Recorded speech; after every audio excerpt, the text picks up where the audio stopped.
एक महिला जिसे पता भी नहीं था वो अपने हत्यारों के साथ बाइक पर बैठकर जा रही थी। उसके सामने ही उन कातिलों ने उसकी मौत का सामान खरीदा, रस्सी खरीदी, लेकिन उस महिला को भनक तक नहीं लगी। और फिर दोनों आरोपियों ने महिला के दोनों पैर और एक हाथ रस्सी से बांध दिए और उफनती नदी में उसे जिंदा मरने के लिए ब्रिज से फेंक दिया।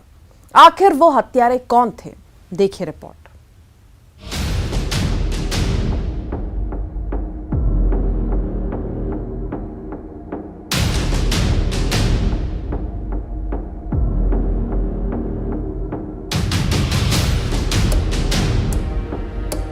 वहीं बरमान से उन्होंने रस्सी खरीदी, इसके रस्सी से हाथ और पैर दोनों बांधे।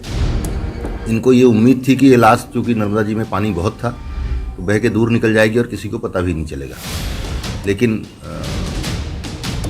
किस्मत की बात थी, हमारी अच्छी किस्मत थी कि वो लाश वहीं फंस गई और हमको दूसरे ही दिन मिल गई।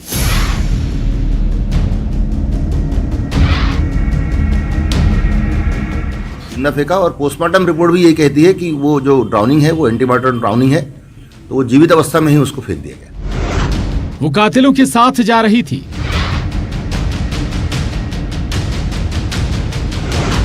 पहले हत्यारों ने खरीदी रस्सी,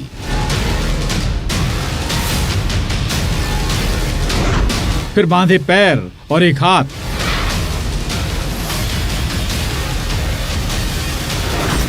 और उसे जिंदा नदी में फेंक दिया। लाश बह जाएगी, हम बच जाएंगे। और खुल गया हत्यारों का राज।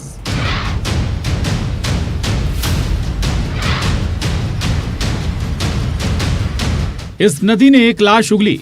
ये लाश थी एक महिला की। ना तो ये कोई हादसा था, ना ही सुसाइड का मामला। महिला की लाश जिस हालत में मिली, पहले उसे बताते हैं।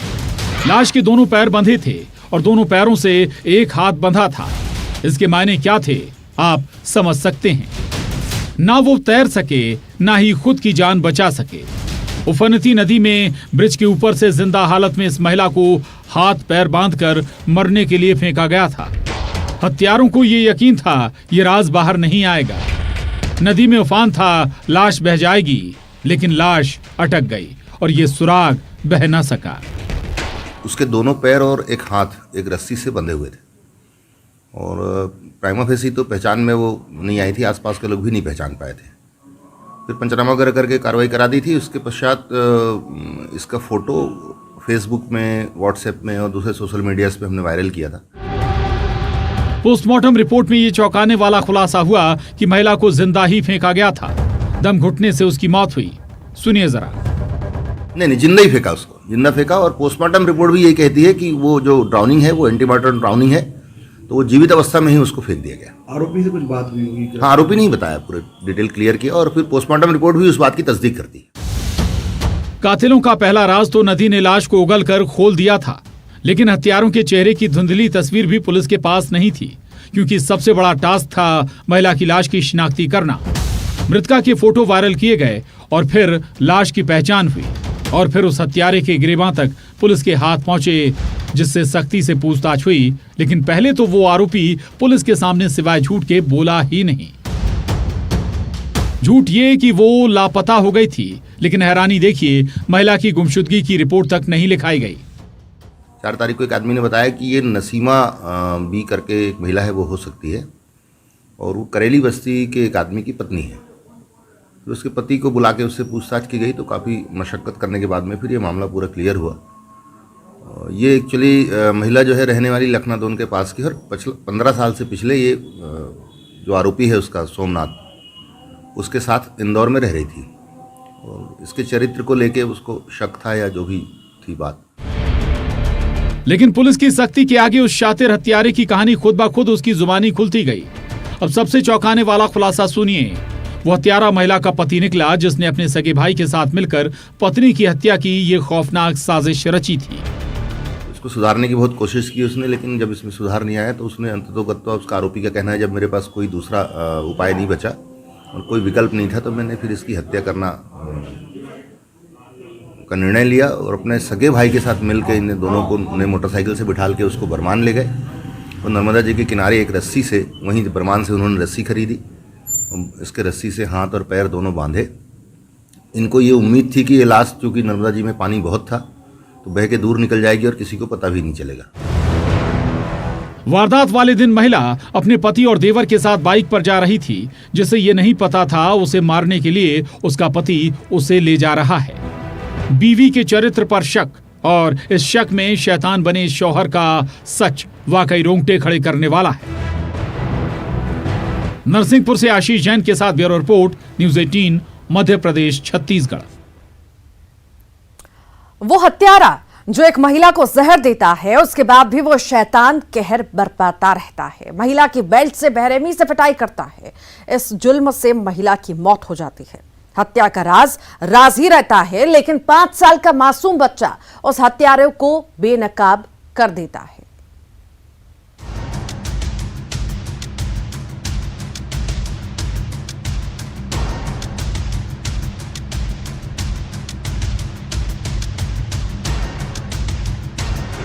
ये 3rd डिग्री आपको भी थर्रा देगी।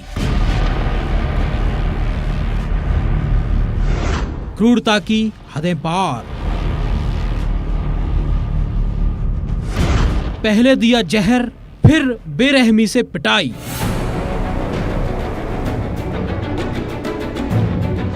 पांच साल के मासूम ने खोला राज। रिश्तों का पोस्टमार्टम।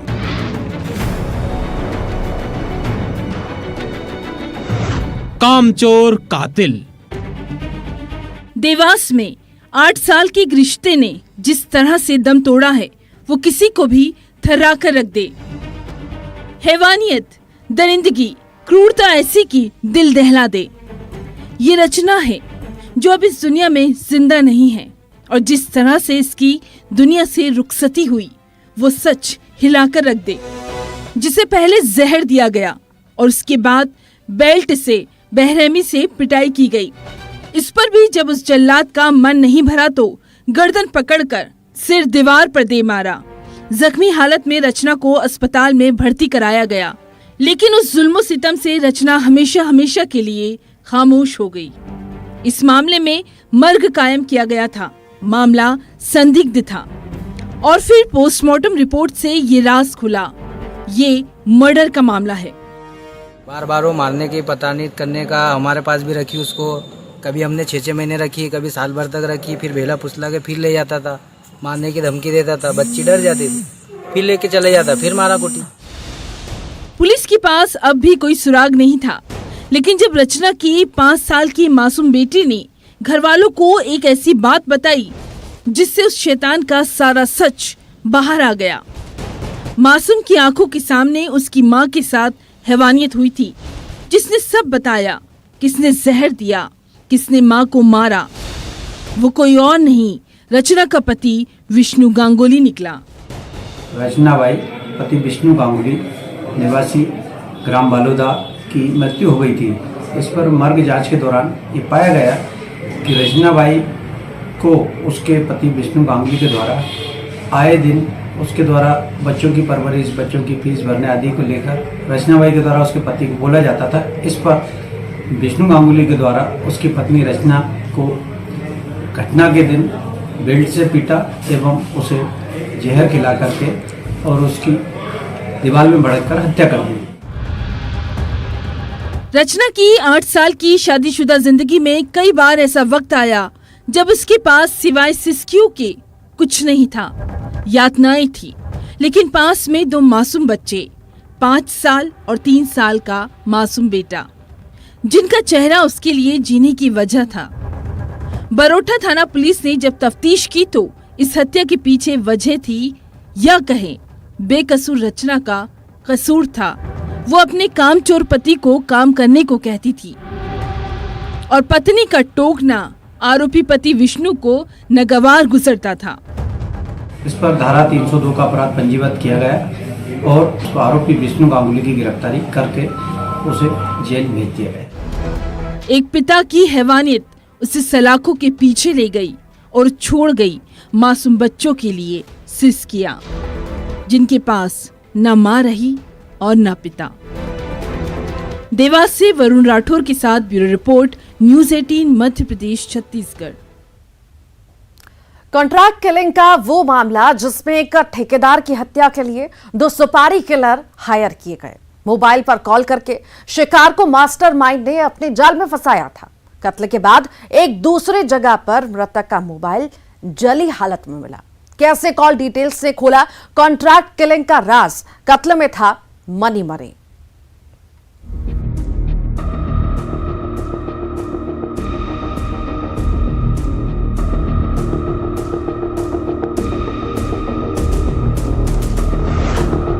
तीन दिन हत्यारों के कपड़ों की तलाश। ठेकेदार की मर्डर मिस्ट्री।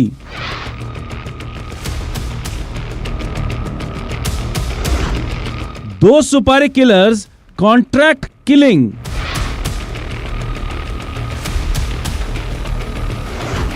कॉल डिटेल्स में कैद कातिल।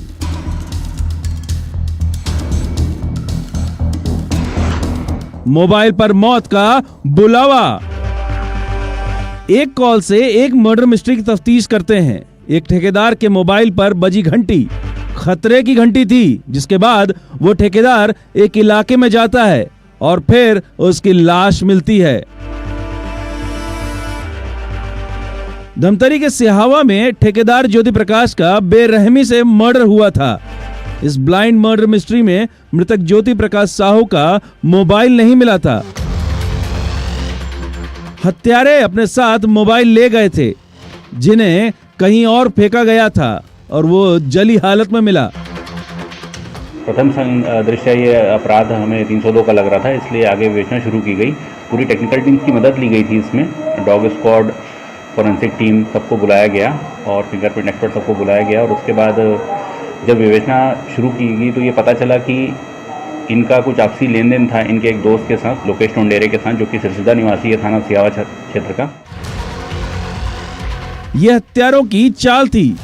इस केस की तफ्तीश में पुलिस के हाथ एक अहम सुराग लगा और वो था ज्योति प्रकाश एक पेटी ठेकेदार था, यानी ब्याज पर रुपया देना उसका काम था।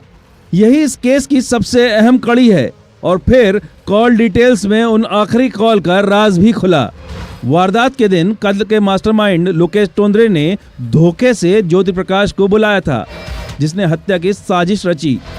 ठेकेदार ज्योति प्रकाश की मौत का ठेका दिया, सुपारी किलर हायर किए। 2 लाख में मौत का सौदा तय हुआ था। उनका कुछ 10-15 लाख रुपए का लेन देन था, तो वो बार बार अपने पैसे का डिमांड करते थे। तो उन्होंने प्लान बनाया कि अब इसको रास्ते से हटाना है। तो उन्होंने ये बात अपने एक चचेरे भाई को बताई, जो कि विधि से संघर्षरत बालक है, 17 साल का है।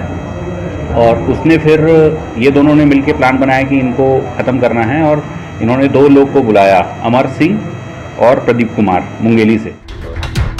हत्या की इस वारदात के पीछे था लेन देन। ठेकेदार ज्योति प्रकाश ब्याज पर रुपया भी देता था। मास्टरमाइंड लोकेश और मृतक ज्योति प्रकाश मोबाइल के बिजनेस में पार्टनर थे।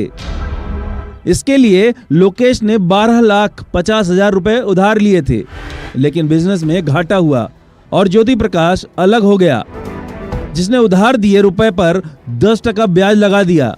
6 महीने तक लोकेश ने 6 लाख तो चुकाए, लेकिन आगे की रकम भर नहीं पा रहा था। और फिर बार बार रुपए मांगे जाने पर उसने रची हत्या की खौफनाक साजिश।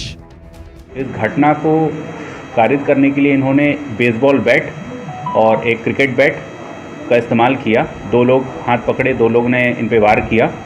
और साक्ष्य छुपाने के लिए इन्होंने जो मृतक है उसका फ़ोन, जब ये भागे अपनी कार से, तो फ़ोन को एक जगह टांगापानी के इलाके में फेंक दिया, जो कि शॉर्ट सर्किट हो गया और जल गया था। थोड़ा फ़ोन जला हुआ है, जो हमने बरामद कर लिया है। और जो बैट है और जो फावड़ा का जो लगड़ी रहता है, उससे जो मारा था उन्होंने, उसको बरामद किया गया है। लेकिन जो इनके कपड़े थे, जो कि ये बताया कि महानदी पुल में जब ये जा रहे थे तो छोटा नाला के पास, महानदी पुल के पास उन्होंने फेंक दिया था उतार के, तो वो पानी में बह गए, तो वो बरामद पुलिस नहीं कर पाई है। मृतक का मोबाइल बरामद हो गया है। हत्या में इस्तेमाल हथियार भी जब्त कर लिए गए हैं, लेकिन अब तक हत्यारों के कपड़े नहीं मिले हैं। हत्या के बाद उसे बहती नदी में आरोपियों ने फेंक दिया था। जिन कपड़ों की तलाश जारी है। धमतरी से अभिषेक पांडे के साथ bureau report, news 18 Madhya Pradesh, Chhattisgarh. गोली की वो मिस्ट्री जिस गोली ने एक शख्स की जान ले ली। जब इस वारदात के सुराग पुलिस वाले तलाश रहे थे तो सीसीटीवी फुटेज ने कई राज खोले, जिसमें कैद थी डॉन बनने की हसरत। जिस वारदात को अंजाम देने वाला एक नाबालिग लड़का निकला जो क्राइम सीरियल का दीवाना है।